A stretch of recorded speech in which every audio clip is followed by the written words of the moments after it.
නැති වෙනවා නම් මම හිතන්නේ එහෙම විවාහ ජීවිතයක් පවතින්න ඕනේ නැහැ. දැන් ඉවසීම සහ ගෞරවය අඩුවීම වර්තමාන සමාජයේ මේ ලොකු ප්‍රශ්නයක් ප්‍රධාන හේතුව. ලොකු ප්‍රශ්නයක්. ඒ කියන්නේ අනිත් කෙනාගේ කැමැත්තට රෙස්පෙක්ට් කරන්නේ නැහැ. ස්වාමිපුරුෂය හිතනවා බිරිඳින්න ඕන මට ඕන විදිහට, බිරිඳ කොණ්ඩේ කපන්න ඕන මට ඕන විදිහට, බිරිඳ ඇඳුම් අඳින්න ඕන මට විදිහට, ඕන විදිහට, බිරිඳ එළියට යන්න ඕනේ මේ විදිහට. මම ආශ්‍රය කරන්න ඒක බිරිඳවරුත් එහෙමයි ඔමයි. ඒ කියන්නේ හිතනවා මගේ ස්වාමිපුරුෂයා මං දැන් බැඳ මෙයා ඉන්න ඕන මට ඕන විදිහට. ඉතින් ඕක තමයි මං හිතන්නේ ලොකුම ආරවුල. ඒ කියන්නේ විවාහ වුණා කියලා කෙනෙක්ගේ කැමැත්ත නැති වෙන්නේ නැහැ. ඒ මනුස්සයාගේ නිදහස නැති වෙ යුතු නැහැ. ඒ මනුස්සයා ඒ කියන්නේ මනුස්සයෙක් නේ අපි හැමෝම කැමති අපි ආස දෙයක් කරන්න. එතකොට අනිත් කෙනාට ඒ ගෞරවය තියෙන්න ඕන මේ තමන්ගේ මේ විවාහ වුණා තමයි. නමුත් මේ තවත් මනුස්සයෙක් මේ මනුස්සයට ඒ මනුස්සයාගේ ජීවිතේ නිදහස තියෙන්න ඕන කියලා විශ්වාස කරන තරම් බැඳීමක් තියෙන්න ඕන මායා. දැන් අපි අද වැඩසටහනේ මාතෘකාව විදිහට දැම්මේ මේ දික්කසද නිදේ යල්පැට ගිහිල්ලා කියලා. දැන් පසුගිය වසර කිහිපෙදී මේ සම්බන්ධයෙන් බොහෝ කතිකාවතක් තිබුණා සංශෝධන එකතු වුණා. මේ ගැන මොකද්ද අලුත්ම තත්ත්වෙ නීතිචින්තනය? තාම මේ සංශෝධන ඒ කියන්නේ ඒව තාම පනතක් විදිහට ඇවිල්ලා නැහැ. නමුත් තමයි ඇත්තටම සංශෝධනය විය යුතු. මොකද අපි දැන් මම අර කලින් කිව්වා වගේ ඔය කාරණා හතරනේ දික්කසද නීතියේදී තියෙන්නේ. හැබැයි ඔය කාරණා මොනවද එකතු වෙන සංශෝධන? ඒ කියන්නේ ඇත්තටම විවාහ අපේ නීතිය යටතේ දෙපාර්ශ්වයේ කැමැත්තෙන් දික්කසද වෙන්න බෑ. මාර වැඩක්. අපේ නීතිය කිසිම තැනක අපි දැන් මේක ප්‍රායෝගික ඒක දැන් අපි ප්‍රායෝගිකව අධිකරණ ක්‍රියාවලිය ඇතුළේ කියන්නේ අපි දන්නවනේ අපේ රටේ නීතිය පනත් වලින් ආපු නීතිය සහ අධිකරණය ඇතුළේ ක්‍රියාත්මක වෙන නීතිය. කියන්නේ නඩු තීන්දුව නීතිය කියලාත් එකක් තියෙනවනේ. ඒතකොට දිගින් දිගට නඩු. දැන් ඉස්සර වගේම අර පනත මතම ඉන්නේ නැතුව නීතිය මතමින් නැතුව ප්‍රායෝගික තත්ත්වයන් සලකලා බලලා දැන් විවාහ වෙන ගොඩක් ලිහිල් කරලා තියෙනවා. ඒ කියන්නේ දෙපාර්ශ්ව කැමැත්තෙන් බොහෝ අවස්ථාවල ටක් ගාලා විනිසුරුවරු මොනවද තර්ක ගහන්නේ ප්‍රශ්න අහන්නේ දෙපැත්ත කැමැත්තෙන් නම් දික්කසාදේ දෙනවා. හැබැයි ඇත්තටම නීති හිම එකක් නැහැ. නීතිය මේ දෙන්නට කැමැත්තෙන් දික්කසාද වෙන එකක් නැහැ. එතකොට අපි එහෙම දෙන්න කැමැත්තෙන් දික්කසාද වෙන්න ගියත් නීතිඥවරු විදිහට අපිව මාය අර වැරදි හතරෙන් එකකට ওই දික්කසාදේ කොහෙන් හරි ගොනු කරන්න ඕනි. ඒ කියන්නේ මේ දෙන්න කැමැත්තෙන් දික්කසාද වෙනවා කියලා අපිට නඩුව ෆයිල් කරන්න බෑ. අපි නඩුව ෆයිල් කරනකොට අර කිව්ව වෛවාහික වැරදි හතරෙන් එකකට මේ කතාව කොහෙන් හරි දාන්න ඕන. එහෙම දාලා තමයි උසාවියෙන් අපි දික්කසාද ඉල්ලන්නේ. නමුත් අර නීති කිසිම තැනක නැහැ මේ දෙන්නට කැමැත්තෙන් අපි දෙන්නට තවත් මේක ගෙදර ඉන්න බෑ, අපි දෙන්නට තවත් වෛවාහික පාර්ශ්වයන් ඉදිරි ඉන්න බෑ කියන කැමැත්ත මත දික්කසාද වෙන තැනක් නැහැ. දැන් උසාවිය තමයි සංශෝධනය වෙන්නේ. ඒ කොටස සංශෝධනය ඒ කොටස සහ ඒ වගේම තව තියෙනවා අපේ නීතියේ දැන් විවාහය දික්කසාද වුණාට පස්සේ අපි දික්කසාද නඩු තීන්දුව දැම්මන් පස්සේ අපි දානවා උසාවියට නයිසයි තීන්දුව ප්‍රකාශය කියලා එකක්.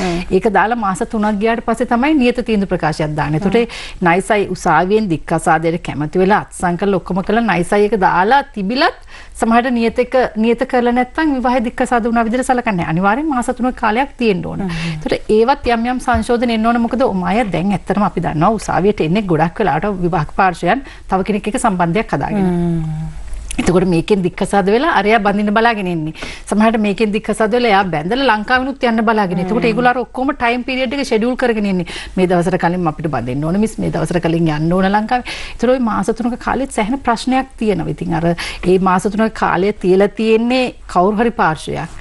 මේ දික්කසාදයට විරුද්ධ නම් ඒ දෙන්නගෙන් ආපහු කියන්නේ මේක මෙහෙම වෙන්න බෑ, මේක වෙනස් වෙන්න ඕන, මේ දික්කසාදේ හරියන්නේ නැහැ. මේ ඒ කියන්නේ දික්කසාද වෙන්න බෑ, මේක නැවත මේ විවාහයක් විදිහට ඉන්න ඕන කියන අර ඒ විරෝධතා ගුණ කරන් තමයි මාස 3ක කාලයක් දීලා තියෙන්නේ.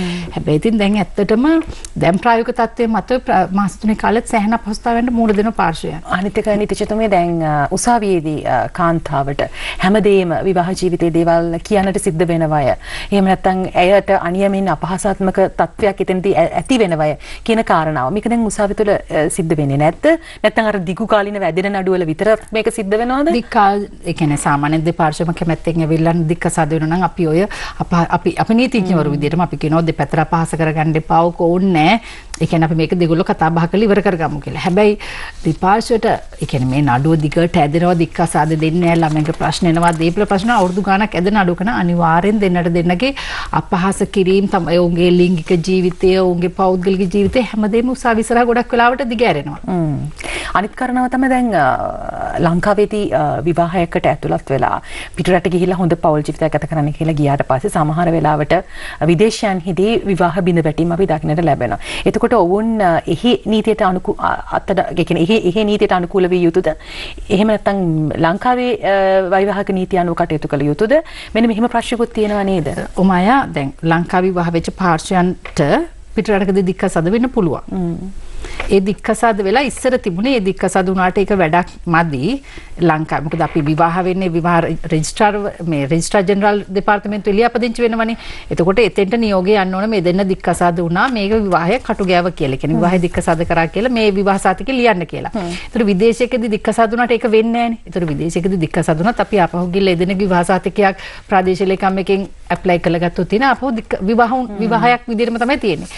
ඒක දික්කසාද බවට පත් කරගන්න නම් අර පිටරටකදී විවාහ වුණත් ලංකාවේ නැවත නඩුවක් දාලා කොළඹ දිසාධිකරණේ නඩුවක් දාලා ඒක ලංකාවට වළංගු කර ගැනීමේ අවශ්‍යතාවයක් මෑතක් වෙනකම්ම තිබ්බා. නමුත් මේ මෑතක ආපු අලුත්ම නීති තත්ත්වය තමයි එහෙම අවශ්‍ය නැහැ. අර විවාහ සහතිකය කියන්නේ පිටරටකදී දික්කසාද වෙච්ච ලේඛනය ගෙනල්ලා මෙහි රෙජිස්ට්‍රාර් දෙපාර්තමේන්තුවට ඉදිරිපත් කළා විවාහය අවලංගු කරගන්න පුළුවන් කියන මට්ටමට දැන් මේ නීතිය වෙනස් වෙලා තියෙනවා. දැන් මෙතනදී තව ප්‍රශ්නයක් විසඳලාම අපි වැඩසටහන ඉවර කරන්න ඕනේ.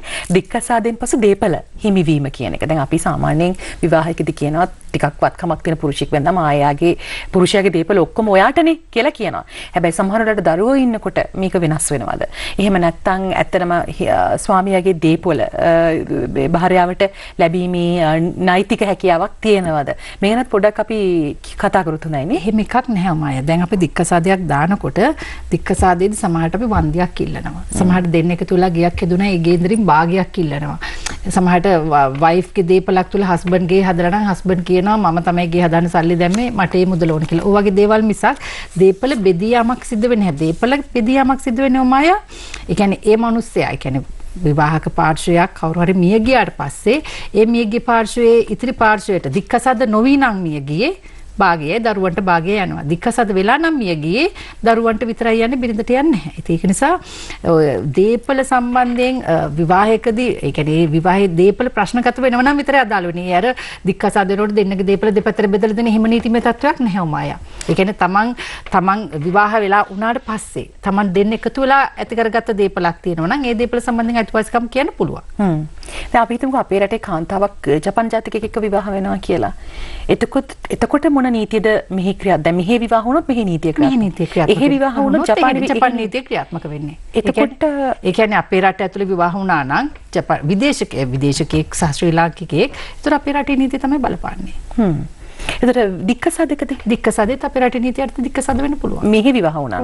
ජපානෙ ගිහිලා දික්කසාද වෙලා හිටියන අපේ නීතිය සම්පූර්ණයෙන්ම එහෙදි බලපාන්නේ නැද්ද?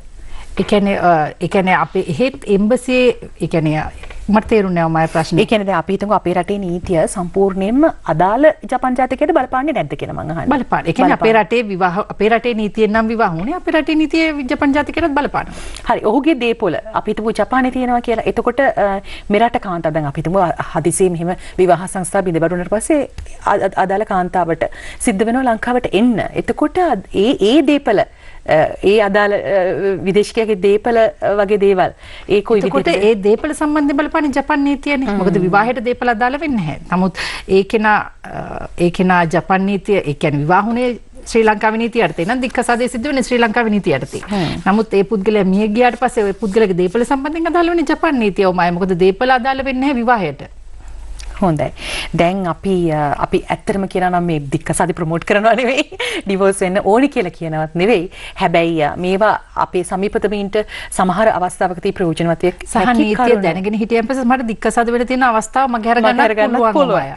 දැන් වින්වීම එහෙම නැත්නම් දික්කසාද කියලා කියන්නේ ඇත්තටම හිතවතුනි පුද්ගලයෙකුට ජීවිතේ අත්විඳින්න පුළුවන් හුඟක්ම පීඩාකාරී තත්වයන්ගෙන් එකක් මම දන්නේ නැහැ. විශේෂයෙන් දරුවන්ට. ওই දරුවෝ